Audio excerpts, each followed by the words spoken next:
So anyways, प्याकिङमा चाहिँ अब you are allowed to have दुईटा चेक इन ब्याग हैन सो ठुलो सुटकेस चाहिँ दुईटा पाइन्छ अनि वेट चाहिँ 23 किलो मात्रै हो हैन सो एयरपोर्ट जानुभन्दा अगाडि नै प्लिज यो चाहिँ चेक गर्नु वेट हैन किनभने एयरपोर्टमा गएर 25 किलो भयो भने झ्याउ हुन्छ कि त्यहाँ गएर फेरि सामान निकाल्न आउँछ एयरपोर्टको बिचमा अनि एउटा चाहिँ ह्यान्ड ब्यागेज पाइन्छ त्यो चाहिँ अब 7 किलो भयो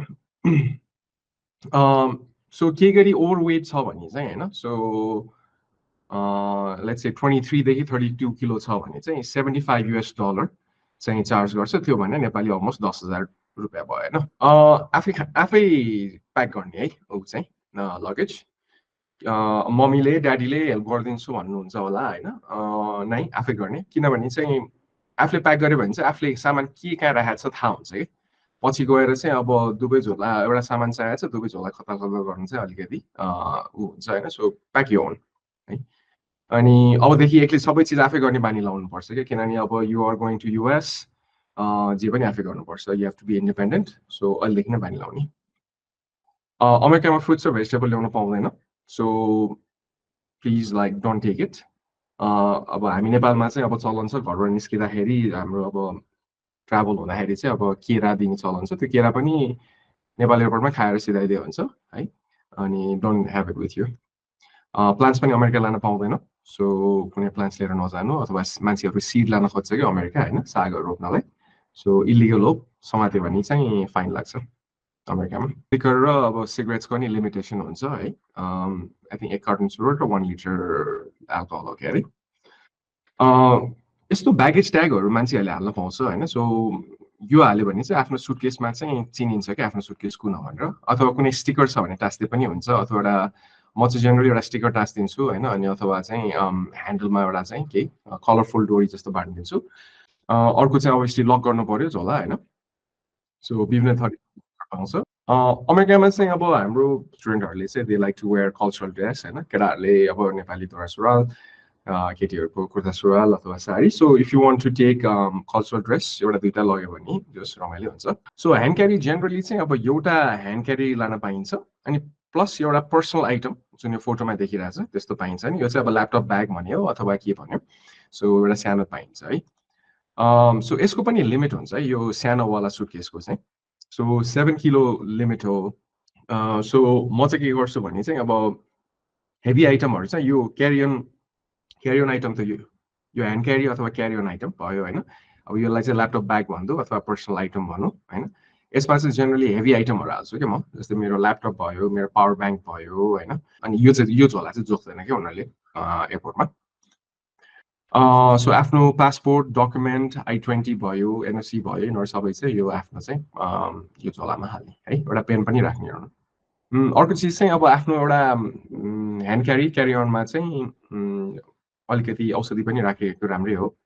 सिटामोल जीवनजल म चाहिँ आफू पर्सनली चाहिँ सधैँ एउटा सिटामोल 1 फाइल र जीवनजल 2-3 वटा चाहिँ हाल्छु हैन म फर्स्ट टाइम अमेरिका जाँदाखेरि चाहिँ स्टुडेन्ट भएर जाँदा अन्डरग्रेड ब्याङ्कक भएर गएको थिएँ ब्याङ्कक एयरपोर्ट पुग्दाखेरि मलाई त भयङ्कर ज्वरो आयो आफूसँग औषधि थिएन लकली त्यो फ्लाइटमा चाहिँ अब अरू मान्छेसँग चाहिँ औषधि रहेछ सो सिन्स देन म चाहिँ अब आफूलाई चाहिने चाहिँ एउटा मेडिसिन युज भएन भने एउटा प्रिकसन चाहिँ राम्रो हो ओके अनि एडिसनली अब लामो यात्रा छ अब यहाँबाट अमेरिका पुग्नलाई अलमोस्ट काठमाडौँदेखि त्यहाँ पुग्नलाई 24 आवर्स जति लाग्छ त्यसपछि बाटोमा अब लुगा चेन्ज गर्नु पर्यो अब डुङडुङती गनाउने भएर जानु त भएन हैन सो सक्स दुईचोटि एटलिस्ट चेन्ज गर्नु हैन लुगा पनि चेन्ज गर्नु लिक्विडको लिमिट हुन्छ सो 100 ml भन्दा बेसी चाहिँ राख्न पाइदैन सो एडिसनली सो कुनै ठुलो स्याम्पूको बोतल छ अथवा ठुलो आफ्टर सेभ छ परफ्युम छ भने त्यो चाहिँ ह्यान्ड क्यारीमा नराख्ने चेक इनमै गर्ने अल्सो डियोड्रेन्ट लान पाउँदैन डियोड्रेन्ट पनि आफ्नो चाहिँ चेक इन ब्यागमा हालिदिने अर्को चिज चाहिँ स्न्याक्स है अब लामो यात्रा छ बाटोमा अब फ्लाइटमा खाना दिन्छ हैन तर अलिकति ड्राई फ्रुट्सहरू राखेको हुन्छ हैन मेबी अब अर्को चिज चाहिँ ट्राभल गर्दाखेरि चाहिँ इन्टरनेसनल ट्राभलमा चाहिँ एकदमै एसी हेभी बालिदिन्छ डजन्ट म्याटर विन्टर होस् या होस् सो म चाहिँ सधैँ एउटा लाइट ज्याकेट एउटा फ्लिस ज्याकेट अथवा लाइट जस्तो फोटोमा पनि यो मान्छेले चाहिँ हैन is wearing a light jacket so एउटा ज्याकेट चाहिँ सधैँ राख्नुपर्छ अमेरिकामा चाहिँ पावर आउटलेट डिफ्रेन्ट हुन्छ है नेपालभन्दा अभियसली यो हेर्दा डिफ्रेन्ट छ सो यो यसको लागि चाहिँ एउटा दुईटा चाहिँ अब एडाप्टर चाहिँ किनेर लगिएको हुन्छ है so let's take any question so far के क्वेसन छ सर यो ब्याट्रीवाला सामानहरु सबै ह्यान्ड क्यारीमा हो good question so power bank battery टाइपको सामानहरु सबै ह्यान्ड क्यारीमा हुनुपर्छ चेक इनमा हुनु पाउँदैन त्यो एयरपोर्टमा त्यो हामीले वेस्टमा बोक्ने ब्याग हुन्छ नि त्यो त लान्दिन्छ नि है दिन्छ त्यो तिम्रो चाहिँ उसको लागि त्यो सेक्युरिटीवाला त्यो वेस्टमा पैसा हालेर गर्ने त्यही वाला पाउँछ अमेरिका पुगेपछि औषधि यस्तो महँगो छ क्या अमेरिकामा जस्तै अस्ति म अमेरिका थिएँ 1 महिना अगाडि 4 दिन अमेरिका गएको थिएँ खास मेरो बहिनीलाई चाहिँ खोकी लागेको थियो कफ सिरप किनेको तिम्रो नाइक्वेलको अलमोस्ट नेपाली 1500-1600 पर्यो कि $10 प्लस पर्यो होइन मैले कफ सिरप लिएर जाउँ भने होइन तर यस्तो यो जेनरल जुन मेडिसिनहरू छ अब यो सिटामोल भयो एस्प्रिन जीवनजल अर्को चिज चाहिँ कहिले ट्राभल गर्दा कोही कोही मान्छेहरूलाई चाहिँ एकदम कन्स्टिपेसन हुन्छ कि होइन सो तिम्रो चाहिँ ल्याक्सेटिभ टाइपको औषधि राखे पनि भयो है अर्को चिज चाहिँ एउटा पानीको बोतल चाहिँ लिएर जाउँ प्लिज है एयरपोर्टहरूमा चाहिँ अब पानी किन्न महँगो छ तर चाहिँ पानी चाहिँ को चाहिँ धाराहरू हुन्छ अनि त्यसमा चाहिँ फ्रीमा पानी भर्न पाइन्छ एयरलाइन्सको एप इन्स्टल गरौँ रजिस्टर गरौँ म मेरो फ्लाइ गर्दा मेरो रुल चाहिँ के छ भने कुनै पनि अब प्रिभिलेज क्लब भन्ने छ यसमा रजिस्टर गर्ने एप पनि इन्स्टल गर्ने अब केही गरी टर्किस उडिरहेछ भने चाहिँ टर्किसको इन्स्टल गर्यो जुनै एयरलाइन्स भने गर्यो अनि अर्को चिज चाहिँ यसको पोइन्ट्सहरू पनि पाउँछ क्या सो ओभर द टाइम चाहिँ त्यो पोइन्ट्सहरू युज पनि गर्न पाइन्छ म चाहिँ के गर्छु भने उड्नुभन्दा अगाडि सधैँ म चाहिँ मेरो फोनमा चाहिँ एउटा फोल्डर बनाएको हुन्छु त्यसमा चाहिँ अब यो सबै डिजिटल कपीहरू सबै राख्छु कि अब टिकटको जस्तै अब यो भयो यस्तो यो इलेक्ट्रोनिक रिसिभ भयो कि यो कटार एयरलाइन्सको होइन यसको म चाहिँ डिजिटल कपी मसँग फोटो हुन्छ अथवा डकुमेन्ट हुन्छ होइन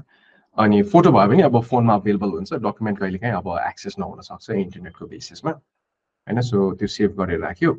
अनि तिमीलाई आफ्नो बुकिङ रेफरेन्स अथवा ई टिकट नम्बर थाहा छ सो कुनै पनि टिकट लिँदाखेरि चाहिँ कस्तो हुन्छ नि एउटा चाहिँ बुकिङ रेफरेन्स भन्ने हुन्छ जस्तै यहाँ हेऱ्यो भने चाहिँ यो ई टिकट रिसिट छ अनि यो चाहिँ एल्फा न्युमेरिकल छ कि सो कटारको कुनै पनि एयरलाइन्सको एल्फा न्युमेरिकल बेसिकली 6-7वटा चाहिँ नम्बर र लेटर्स हुन्छ होइन सो यो 2E 2A कि आई होइन यो चाहिँ भयो अनि ई टिकट नम्बर चाहिँ अलिक लामो हुन्छ इट्स अल नम्बर्स सो उड्नुभन्दा 24 आवर्स अगाडि के गर्ने त होइन सो होपफुली अब 24 आवर्स अगाडिसम्म प्याकिङ सिद्ध हुने ल ट्राभल भन्ने एकदम स्ट्रेस हो सो यो चाहिँ चाँडै गर्ने प्रायः एयरलाइन्सहरूले चाहिँ 24 आवर्स अगाडि चाहिँ फ्रीमा सिट सेलेक्सन गर्न दिन्छ कुनैमा दिँदैन कुनैमा दिन्छ कटारले चाहिँ सिट सेलेक्ट गरेर दिन्छ मलाई चाहिँ फ्लाइ गर्दा चाहिँ मलाई सधैँ आइल सिट बस्नै पर्छ कि किन मलाई चाहिँ म सुत्दिनँ प्लेनमा निकै लाग्दैन अनि मलाई चाहिँ निस्किरहनु पर्छ हिँडिरहनु पर्छ सो अब विन्डो सिटमा बस्यो भने त अब अड्कियो नि त होइन किन छेउमा अर्को 2जना प्यासेन्जर हुन्छ सो उनीहरू सुतिरहेको हुनसक्छ सो निस्किन मिलेन सो मलाई चाहिँ आइल सिट छान्छु अब सुत्नुपर्ने मान्छेलाई चाहिँ अब window seat is better option होइन ओके सो अब अमेरिका जाने दिन सो हाम्रो इन्टरनेसनल टर्मिनल जाने होइन हाम्रो टर्मिनल ए र बी छ